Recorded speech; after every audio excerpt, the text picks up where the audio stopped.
gargaar walaalahaaga tabaalaysan Ilaahay ku gargaare hooyo Aamina Cabd waa hooyo muddo 3 sano ah la interneteen barasaas oo kaga dhacday qaarka dambe muddada waqtiga leeg ma jirto cid u gargaartay marka laga reebo odeegeeda oo u huray hiil iyo hoob wuxuu tarayay muddada 3 sano ah ee la joogay Xasan Saleebaan Kaarsho waa saygeeda waa kan isagoo ka warbixinaya xaalku sida uu yahay iyo sida uu doonayo in bulshada Soomaaliyeed ay caawiyo hawshan halkan aan ku hayno gabadhan xaaskii markaa waqti 3 sano laga joogo iyaga soo gaaray dhaawac weyn oo burbura oo labada adin oo burbura xilliga 3 sano ayaa laga joogaa markii dhaawaca intaas ay dhacday ayaa uu dhakhtar la galay ka waxa la haye waxba way hadda ugu qabsan waa bareel weeyaan ma kici karto ma soo jiro xilliga faraha badan leh 3 sano ayuu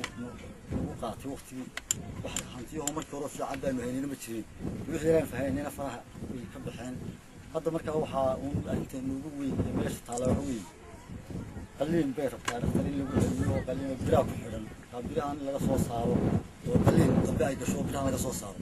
dhibta ugu weyn hadda aan ka caawinayna meesha taalo waa taa markii arrinta halka mareysay wax hanti oo aan faraha ku hayno duwada taa oo iska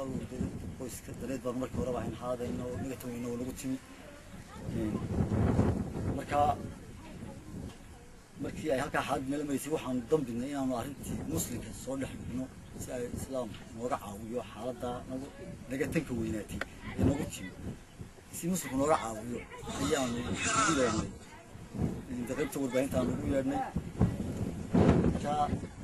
waxaan dadka muslimiinta ka codsanaynaa wixii ay awoodaan inay wax nagala qabtaan arrintaas gabadha dhaawaca ku yaala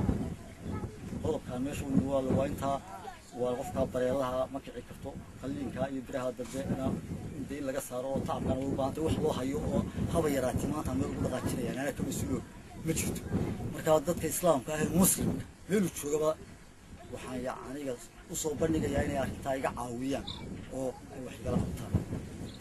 faa'iideyso gunaanadka bisha barakaysan ee Ramadaan $10 ee aad sadaqada u bixisaa qayb weyn ayaa uu ka anfacaya ajarkaaga wixii caawimo ah ee aad tari karto hooyo Aamina Cabdi Axmed fadlan ugu soo hagaaji akoonti lambarka shaashada ka muuqda iyo telefoonada lambarada